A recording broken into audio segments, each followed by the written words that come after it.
ప్రియమైన యువతీ యువకులారా, మీ జీవితంలోని అత్యంత కఠినమైన అనుభవం తర్వాత మీరు ఎలాంటి వ్యక్తిగా మారబోతున్నారు? ఈరోజు నేను మీతో విజయం గురించి మాట్లాడటానికి రాలేదు.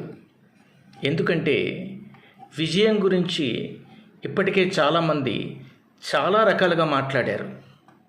కష్టపడండి, విజయం సాధించండి, నమ్మకం పెట్టుకోండి, తప్పకుండా గెలుస్తారు, మీరు ఎప్పుడూ ఓడిపోవద్దు, ఓడిపోకుండా ఉండడానికి ఈ టిప్స్ను పాటించండి, ఇలాంటి మాటలు ఎన్నో విన్నాం. కానీ జీవితం మనం అనుకున్నట్లు జరగనప్పుడు ఏం చేయాలి? మన కళ ఒక్కసారిగా కూలిపోతున్నప్పుడు, ఎంతో నమ్మిన వ్యక్తి మనల్ని వదిలి వెళ్ళిపోయినప్పుడు, ఎంతో కష్టపడి సాధించాలనుకున్న పరీక్షలో విఫలమైనప్పుడు, ఉద్యోగం రానప్పుడు, వ్యాపారం విఫలమైనప్పుడు, ప్రేమలో నిరాశ ఎదురైనప్పుడు, మన మీద మనకే నమ్మకం పోయినప్పుడు, అప్పుడు మనలో ఏం జరుగుతుంది? ఇదే అసలైన ప్రశ్న. మన జీవితాన్ని మార్చేది మనం ఎదుర్కొన్న సంఘటన కాదు, దానికి మనం ఇచ్చే అర్థం. ఒకే సంఘటన ఇద్దరి జీవితాల్లో జరిగిందనుకుందాం. ఒకరంటారు, నా జీవితం ఇక్కడితో అయిపోయింది అని. మరొకరు, ఇది నా జీవితంలో ఒక అధ్యాయం మాత్రమే అని అనుకుంటారు. చూసారా, సంఘటన ఒకటే, కానీ దానికి వ్యక్తులు ఇచ్చిన అర్థాలు వేరు.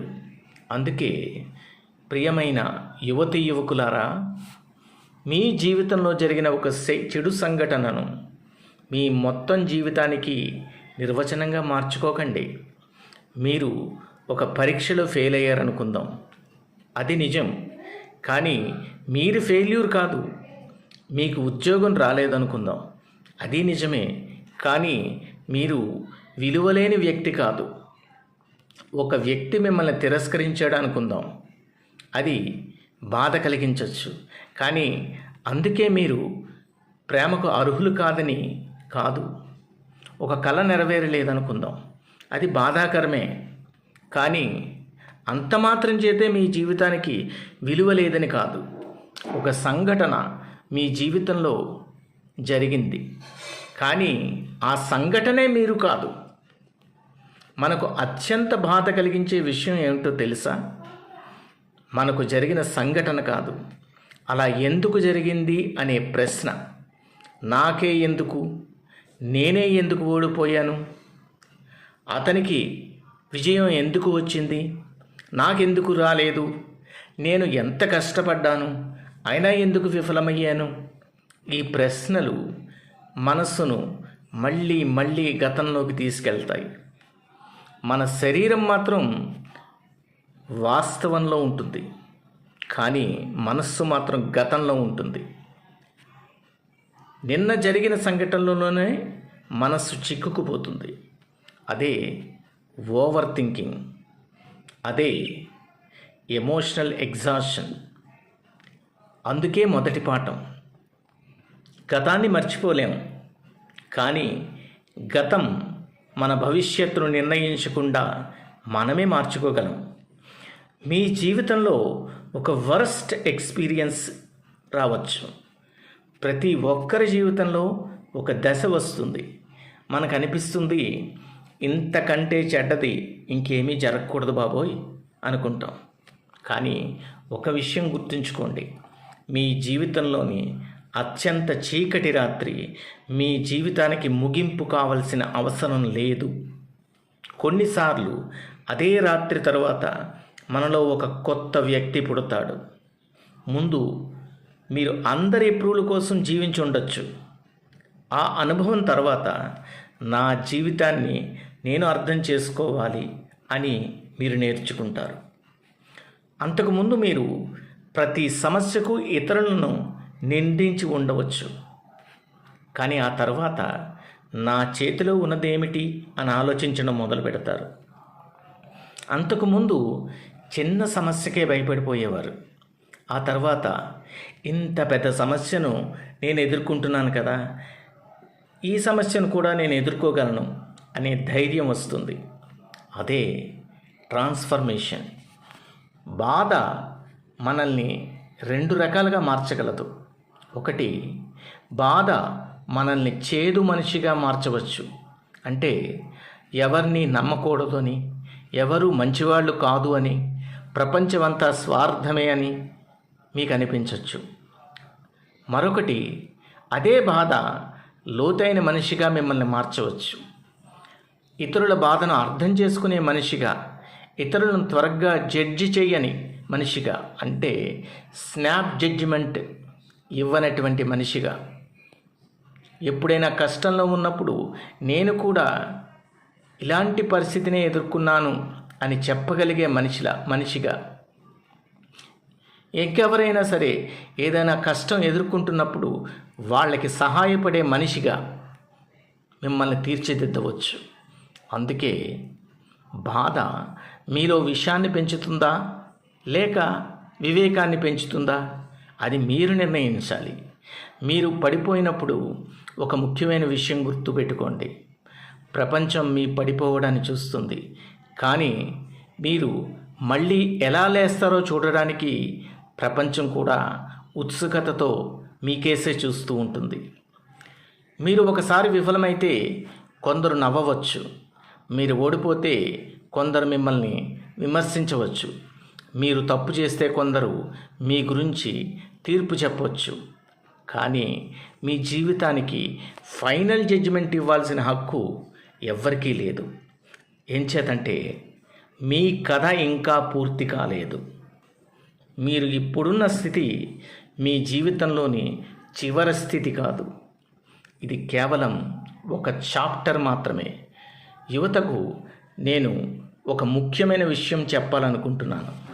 మీరు సోషల్ మీడియాలో ప్రతిరోజు ఇతరుల జీవితాలను చూస్తున్నారు. ఎందరో గొప్పవాళ్ళు అవుతున్నారు, ఎందరో ఎన్నింటిలోనో విజయం సాధిస్తున్నారు, ఎవరెవరో విదేశాల్లో ఉద్యోగం చేస్తున్నారు, విపరీతమైన డబ్బు సంపాదిస్తున్నారు, ఎవరెవరో కొత్త కార్లలో తిరుగుతున్నారు, ఎవరెవరో కొత్త కొత్త బంగళాలను నిర్మించుకుంటున్నారు, ఎవరో పెళ్లి చేసుకుంటున్నారు, ఎవరో బిజినెస్ని ప్రారంభించారు, విజయం సాధిస్తున్నారు, ఎవరో కోట్ల రూపాయలు సంపాదిస్తున్నారు. మీరు చూస్తూ అందరూ ముందుకు వెళుతున్నారు, నేను మాత్రం వెనకబడి ఉన్నాను అని అనుకుంటున్నారు. కానీ గుర్తుంచుకోండి, మీరు వారి హైలైట్ రీల్ మాత్రమే చూస్తున్నారు, వారి ఎంటైర్ లైఫ్ కాదు. వారి జీవితాన్ని చూస్తున్నారు, వారి స్లీప్లెస్ నైట్స్ని చూడటం లేదు, వారి ఫెయిల్యూర్స్ని చూడటం లేదు, వారి ఫియర్స్ని చూడటం లేదు, వారి టీయర్స్ని చూడటం లేదు. కాబట్టి మీ జీవితాన్ని ఇతరుల హైలైట్ రీల్తో పోల్చకండి. మీ ప్రయాణం మీది, మీ సమయం మీది, మీ పోరాటం మీది. అందుకే నేను ఇప్పుడు చెప్పబోయేది ఏంటంటే, బౌన్స్ బ్యాక్ అవ్వడం ఎలా. కేవలం స్ట్రాంగ్గా ఉండు అని చెప్పడం సరిపోదు, కొన్ని విషయాలు చెయ్యాలి. మీరు చేయాల్సిన మొదటి పని ఏంటంటే యాక్సెప్ట్. ఇది జరగకూడదు అని ప్రతిరోజు పోరాడకండి. జరిగింది, బాధించింది, దాన్ని అంగీకరించండి. యాక్సెప్టెన్స్ అంటే ఓటమిని అంగీకరించడం కాదు, నిజాన్ని అంగీకరించి తర్వాత అడుగు వేయటానికి మనస్సును సంసిద్ధం చేసుకోవడం. ఇక రెండవది లెర్న్. మీకు మీరుగా అడగండి ఒక ప్రశ్న, ఈ అనుభవం నాకు ఏమి నేర్పింది అని. నా తప్పు ఏమిటి? నేను ఏమి మారాలి? ఎలా మారాలి? నా నిర్ణయంలో ఏం లోపం ఉంది? నేను ఏ నైపుణ్యాన్ని పెంచుకోవాలి? ఈ ప్రశ్నలు మీ బాధను ఒక పాఠంగా మార్చుతాయి. ఇక మూడవది రీబిల్డ్. మీ జీవితాన్ని ఒక్క రోజులో మారాలని ప్రయత్నించకండి. చిన్న అడుగు వేయండి, ముందుకు సాగిపోండి. 1 గంట చదవండి, ఒక స్కిల్ నేర్చుకోండి, ఎక్సర్సైజ్ చేయండి, ఒక మంచి వ్యక్తితో మాట్లాడండి. మీ రోజును మళ్ళీ డిసిప్లైన్లోకి తీసుకురండి. చిన్న విషయాలు పెద్ద నమ్మకాన్ని తిరిగి నిర్మిస్తాయి, మర్చిపోవద్దు. ఇక 4వది డోంట్ బికమ్ బిట్టర్. ఎవరైనా మిమ్మల్ని బాధించారు అని అనుకుందాం. మీరు కూడా అందరినీ బాధించే వ్యక్తిగా మారాల్సిన అవసరం లేదు. ఎవరైనా మిమ్మల్ని మోసం చేశారు అని అనుకుందాం. మీరు కూడా అలాగే మోసం చేసే వ్యక్తిగా మారాల్సిన అవసరం లేదు. ఎవరైనా మీ విలువలను గుర్తించలేదు అని అనుకుందాం. ముందు మీరు మీ విలువలను కోల్పోవాల్సిన అవసరం లేదు.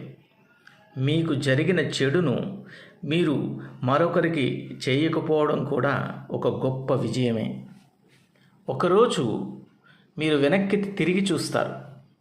ఈరోజు మీకు ప్రపంచం అంతమైపోయినట్లు అనిపిస్తున్న అనుభవాన్ని కొన్ని సంవత్సరాల తర్వాత వెనక్కి తిరిగి చూసి, అది నన్ను విరగ్గొట్టలేదు, అది నన్ను మార్చింది అని చెప్పే రోజు వస్తుంది. మీరు ఈరోజు బలహీనంగా కనిపించవచ్చు, కానీ బలహీనంగా కనిపించడం మీరు బలహీనులని అర్థం కాదు. కొన్నిసార్లు మీరు చాలా కాలం బలంగా ఉండి అలసిపోయి ఉంటారు. కొంచెం విశ్రాంతి తీసుకోండి. సహాయం అవసరమైతే అడగండి. నమ్మిన వ్యక్తితో మాట్లాడండి. మీ బాధను దాచిపెట్టడం మాత్రమే స్ట్రెంగ్త్ కాదు. బాధను అర్థం చేసుకుని దానితో కలిసి ముందుకు నడవడమే స్ట్రెంగ్త్. చివరిగా ఒక విషయం చెప్తాను. మీ జీవితంలో వరస్ట్ ఎక్స్పీరియన్స్ రావచ్చు. మీ కలలు కూలిపోవచ్చు. మీకు నచ్చిన వ్యక్తులు దూరం కావచ్చు. మీరు ఎన్నోసార్లు విఫలం కావచ్చు. కానీ మీ కథ అక్కడితో ముగియదు. ఎందుకంటే జీవితంలో మీకు జరిగే ప్రతి విషయం మీ చేతిలో ఉండకపోవచ్చు. కానీ ఆ తర్వాత మీరు ఎలాంటి వ్యక్తిగా మారాలో మాత్రం చాలా వరకు మీ చేతుల్లోనే ఉంటుంది. మీ బాధను మీ బలంగా మార్చుకోండి. మీ నైపుణ్యాన్ని మీ పాఠంగా మార్చుకోండి. మీ ఒంటరితనాన్ని మీ సెల్ఫ్ డిస్కవరీగా మార్చుకోండి. మీ గతాన్ని మీ గురువుగా మార్చుకోండి. మరియు ఒకరోజు మీరు మీ గతాన్ని చూసి ఇలా చెప్పాలి, నన్ను పడగొట్టింది నిజమే, కానీ అదే అనుభవం నన్ను నేను ఎవరో తెలుసుకునేలా చేసింది అని. ప్రియమైన యువతీ యువకులారా, మీరు పడిపోయిన చోటే మీ కథ ముగియదు. కొన్నిసార్లు మీ కథ అక్కడి నుండే మొదలవుతుంది. Fall, learn, heal, rebuild, rise.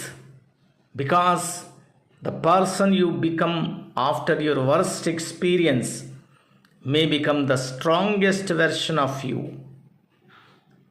ధన్యవాదములు.